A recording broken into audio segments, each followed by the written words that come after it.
Thinking Up Magic video series, an interview with Sid Parnes, co-developer of the Osborn-Parnes Creative Problem Solving process, with Gregg Fraley. The following interview with Sid Parnes explores CPS, or Creative Problem Solving, a process that Sid developed with Alex Osborn, one of the pioneers of the applied creativity movement. Before we talk to Sid, let's take a look at just what the CPS Creative Problem Solving process is. CPS is a multiple-step process that organizes an individual or group in their efforts to solve problems or to innovate. It's not just about solving problems, but about creating new things and opportunities. The first step in CPS is objective finding, or exploring the goal, wish, or challenge you're attempting to meet. It's the dreaming, I wish step. Keep in mind that each step in CPS has two phases, a divergent or open-minded creative thinking phase, and a convergent phase, which is more analytical, critical thinking. In CPS, there are specific times for being open to ideas without critique or analysis, that's divergence, and there are times for being decidedly analytical and critical, that's convergence. Now, the second step in the process is fact-finding, where you cast a wide net for data, making an exhaustive inventory of information about the problem. The third step is problem finding, where you stretch to find new perspectives on the problem. Here you generate multiple problem statements in order to gain a broader view or broader perspective. After you've generated many problem statements, you'll be able to converge on one to be used in the next step, idea finding. Idea finding is where as many ideas as possible are thought up that address the problem or create the new opportunity. In the divergent phase of idea finding, sometimes known as brainstorming, you strive for quantity, that's the goal, and it's important to defer judgment and seek wild, unusual ideas and combinations. In idea finding convergence, the best ideas are selected for further development. The fifth step is solution finding, where the best ideas generated in idea finding are evaluated. Criteria for evaluation are generated, then the strengths and weaknesses of the ideas are revealed through careful and systematic review to identify and enhance the most potent solutions to the problem. The sixth and final step is acceptance finding. In this step, possible sources of assistance and resistance are identified, and promising solutions are further enhanced to increase the possibility of acceptance. Specific action plans for implementation are developed. That's CPS. It's a powerful process for solving problems. Join me, Gregg Fraley, as I interview Sid Parnes, the Professor Emeritus and Founding Director for the Center for Studies in Creativity at Buffalo State College, and the co-developer of the Osborn-Parnes Creative Problem Solving process. We'll be discussing how the CPS process was developed and how it works. If you could just step through your own background for me and tell me a little bit about yourself. Well, you know, all my life, I thought education could be something more than what I had been experiencing. And I pretty much took the attitude that you either went to class or you read the book because there was no use doing both. They were pretty much the same thing. And I just felt there had to be something more. And so when I went into education finally myself, I would teach courses like methods to turn a course around into some interesting ways of dealing with it and engaging the student. But this was all just from my own kind of bent in this. And in 1955, I saw the description of this first Creative Problem Solving Institute in Buffalo. And the program just made me feel that, well, these people are really operationalizing what I've been thinking all my life. And so I had to get up here, and I won't go into all the details of how that happened, but I made it up to the first institute, and I was just taken. I just felt this was what I was looking for all my life as far as education. The concept that imagination was so important and how to stimulate it in yourself. I was a good decision maker, a good logical thinker, but I had no conception of how to do this other.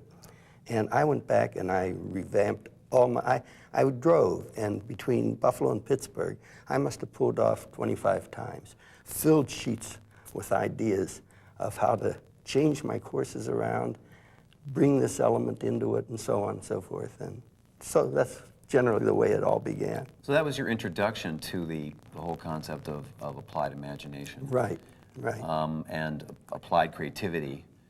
The process and this whole concept evolved out of the business world? Right, right. And that's why many academicians, what's an advertising man going to tell us about education and teaching and learning and so on? You see, that was a real difficult pill for them to swallow.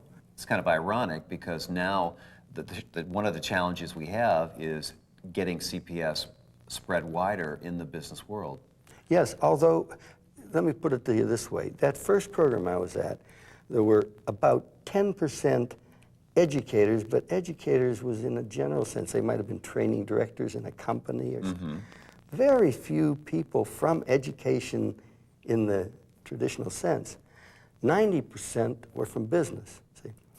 And over the years, that gradually equalized to the point where business became so strong that we then had to try to do things to keep the balance with education up there. Because it's that beautiful balance and diversity that makes this institute a unique thing. You don't have programs generally, professional programs, where you have every element of life represented. Lawyers, doctors, medical people, accountants, engineers, managers, and et cetera, et cetera. And it's that unique blend that lends itself to the broad knowledge base that's necessary for creativity. The broader the knowledge base, the more the imagination can churn ideas out, you see. And so it's been just exciting to see that grow and develop over the years. And so many people, there was a man from a college, university up in Canada who used to come down here for a couple of years, and then he told me that the dean said to him, "You've got to choose one professional conference to go to. We have to cut the budget, and you can only go to one." And so he says, "I'll choose the Creative Problem Solving Institute." Well, he came down here again, and then when he went back the next year, he asked for it again, and the dean said, "Why would you keep going back there? You have your profession and everything." He says, "This is the most important professional conference I've ever attended, and I get more out of it every year than I could possibly get out of anything else." And that's the way it goes. What happens here is so different than what happens at a traditional professional conference. And I could say, too, that over the years, more and more conferences have been borrowing our methods and our techniques and making conferences something more than paper reading sessions. Tell me how you got more involved as the years went by, and tell me about your relationship with Alex Osborn. Well, what I did when I went back, before I left, I buttonholed Alex in the audience at the end of the session. I said, if I were to be able to develop a creative retailing program, because I was at the School of Retailing, which is a unique master's program at the University of Pittsburgh. And I said, if I could get the dean and the staff to come up with a creative retailing institute, would you come down and bring some of the people that you have introduced to me here in the Buffalo program? And this was one of the very first invitations he ever had from an education person. See, it was all over industry, but education didn't touch it with a 10-foot pole. So let's revisit the evolution of the process. You were a young educator, and you began to incorporate some of these applied imagination concepts into your own teachings. Exactly. And you made initial contact with Alex Osborn. Right. Tell me about how it became the Osborn-Parnes CPS process. Well, you know, I wish I could tell you that. I am flattered by that because really Osborn had these concepts. If you look at his earliest writing, he probably had 3 steps. But if you looked at those 3 steps very carefully, you see that they cover the 5 steps that I have in it right now. But we worked together and learned from each other, and but I think most of the credit goes to him for the initial concepts, and I simply refined them and developed them and took them to another level. How did you work together?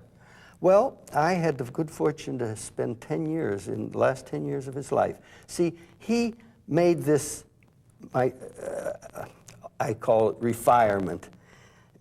One of our leaders coined that term some years later. Oh, as opposed to retirement. As opposed to retirement. He was literally retired from Batten, Barton, Durstein, and Osborn, the advertising agency.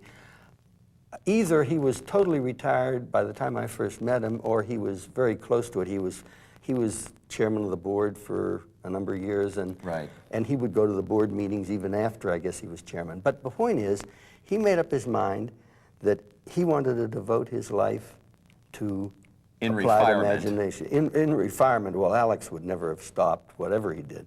But he wanted to devote it to this developing a more creative trend in American education was one of the ways he expressed it.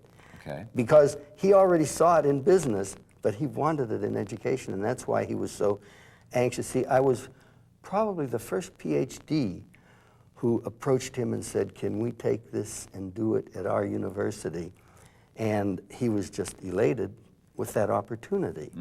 And then the thing that he found out about me that was interesting in discussions years later, so many people would come to him and say, Mr. Osborn, this is wonderful. I'd like to do a program. Would you help me do it? And he would be very generous with his time and everything, but he would find that 99% of those people would then come up and say, now tell me what to do and I'll do it, you know. And what he found me doing, I would go back and I used the process to develop a bunch of questions I wanted him to answer for me and next steps that I want, and he just saw that I was making it live and making it work.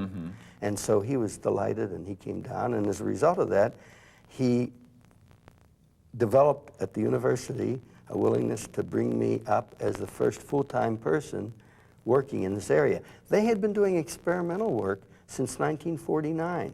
The very first class in this took place on the South Campus here, Buffalo University, and it was an experimental class. Alex used to come out with people like Stu Hampel, the cartoonist who was one of the BBDO account executives, and Bob Anderson, and there's a whole group of names. And they would take turns coming out and planning a session and running it in this experimental class. Then they would go back and talk it over and decide what we should do the next night and so on. Well, that started as early as '49, and by '53, there was a faculty member in the Department of Retailing that was interested enough to sponsor it as a daytime credit course for students, and '53 became the first daytime credit course. His goal, he talked himself sick to educators, to people in schools of education, to psychologists, people in the psychology department. That's where he saw this belonging. He couldn't get to first base with that. And when these people from the business and retailing saw it as a possibility, it was interesting. We offered this course, and it was so popular that we didn't want more than 25 people in it because of the involving nature of it. And so students, by word of mouth, from medicine, from law, from everywhere, came to this course, not just retailing students, you see. And it would be like on a waiting list basis. And so I became totally convinced that this had to be an interdisciplinary kind of program. When I first went to State College, and that's another long story, but they agreed to experiment with this for 2 years with me, with the faculty, and see whether the faculty would support this and accept this wholeheartedly as an undergraduate program that would be part of every student's opportunity to take. And the first time I offered a course, one of the first experimental courses here, I went to registration to help in registration, and I sat there, and it was under the education. See? And so I listened to students, and, well, oh, that looks like that's education. They walk right by, see?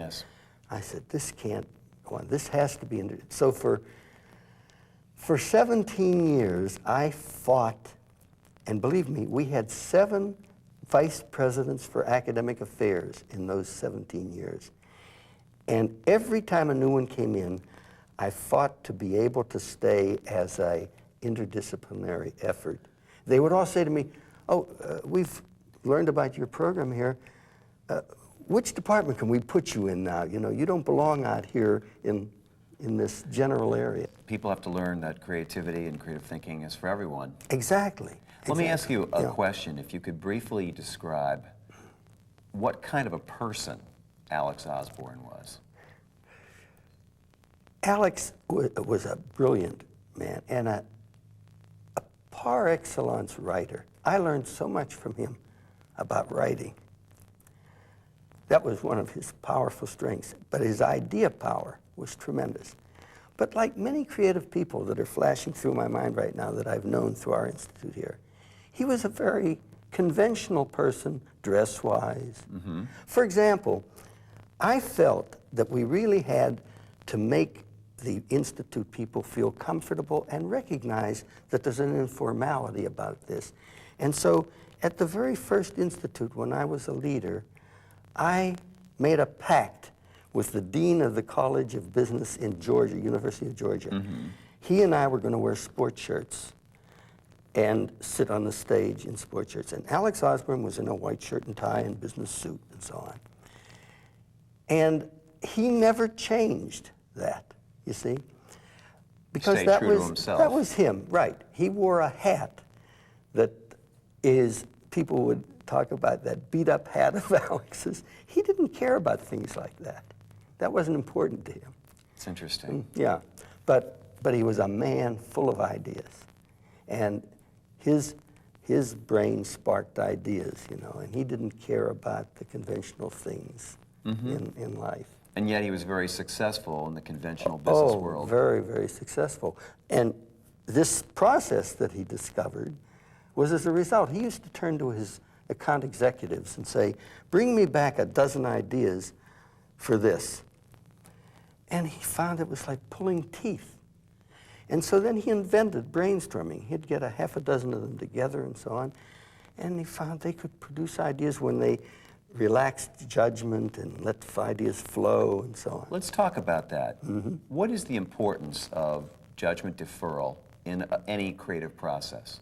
It is so critical because your mind and your brain has been taught to close fast and to make links, and if you have conventional, traditional links, yes, it'll follow them. Yes. Okay? Look, let's try this. Okay. Say the first word that comes to your mind when I say this. Table. Chair. Okay. See, now I took a big chance there because I do that with audiences of 1,000. Right. And you cannot hear anything but chair. See, it's the most common associative link to the word table in the English language. Right. And so my gamble was that you would give it too. You could have given some others. There are other links. But you see, what the brain does, it goes that way. Sure. And unless we teach the brain to let go and think up, and it will do it. It will think up many, many connections and alternatives, but it'll form traditional patterns if you don't. You just follow the same old path. George Land, who's one of our very powerful leaders here at SIPC, he once put it this way. He said, if you look at biological creativity and look at psychological creativity, he says in nature operates by putting out countless mutations, and the survival of the fittest process takes place. Yes. And the strongest survive. He said, the brain is nature's highest level of development, and it uses the same process there. The brain has the capacity to spew out countless mutations, which we call ideas. Mm-hmm. And the brain has a parallel ability to internally examine these and bring out the strongest after it's considered all of them. But the point is, if you don't let the brain do that, and if you don't train the brain to do that, it will close in on habitual connections, and it's hard to break that and get to So you're back to table and chair again. Yeah, right. That's a very simplistic way of putting it, but I think it illustrates emphasizes it. Yeah. There's another principle that people talk about in terms of creative thinking. It's tolerance for ambiguity. Yes. Talk to me about that. Well, the first thing I'll say is, see, Frank Barron was the man, I think, that coined that term, tolerance for ambiguity. And what I say to Frank and to everybody is, I don't only want a tolerance for ambiguity, I want to invite ambiguity. I want to honor ambiguity, you see. Because the more ambiguity there is, the more potential unusual connections can happen. And this is where breakthrough creativity takes place, you see. It doesn't take place from looking at everything in the comfortable, organized way. Yes. I mean, chaos provides the opportunity to create a new order, Yes, you see. I And see. that's the way we look at it. Another principle is positive affirmation. Yes. Talk to me about positive affirmation. You can convince yourself that you can do something. Okay.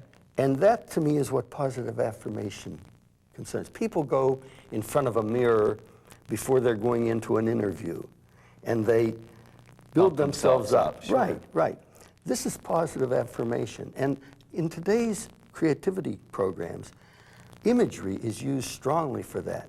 We have people, for example, I'll take people all the way through to a plan of action that they've invented and are excited about using. Then I'll say, now close your eyes, and I'll relax them a little bit, and I'll say, now let's play that through and see it happening, feel it happening, hear it, smell it, taste it. Just get totally absorbed, and it's happening very successfully the way you want it to happen. And then they come back and they have a determination. Yes, I've seen it, I can do it, you know. It's that kind of thing. But that's, and there's a lot of other ways that can be used. Yes. But I think, to me, that's like the essence of what people talk about as positive affirmation. Yes. You see, one thing I'd like to say about it, because I have a cartoon, and let me see if I can show you this imagery by just explaining it. Okay. It shows these two fellows strung up with the manacled to the wall in a kind of an impossible situation. In a prison In a room. prison, in a Yes. dungeon, and there's a doorway, an iron doorway to the dungeon with a heavy key and so on. And this one guy looks at the other, he says, hey, look, somebody left the door open. See? Now, that's a part of what I mean by positive affirmation. This man has enough of a powerful, positive attitude that he says, some way we can take advantage of that and use it, you It's see. the role of, it's almost the role of motivation in creativity. Motivation and an optimistic, positive outlook. see? Yes. But now, I'll let you image another cartoon. All right. Where the same two guys are hung up, but they're not only hung up with their hands, but their legs are manacled, and they're spread-eagled against the wall in heavy manacles all the way through, in this deep concrete dungeon with bars across the top, no doors, nothing. Okay. One looks at the other, and he says, now, here's my plan. See? Now, that to me is the most beautiful manifestation of what creative problem solving is all about. It's not only that this man had the attitude and positive thinking that, by God, we can get out of this, but he had the ability to spin the imagination, develop new concepts, come up with a plan, you see.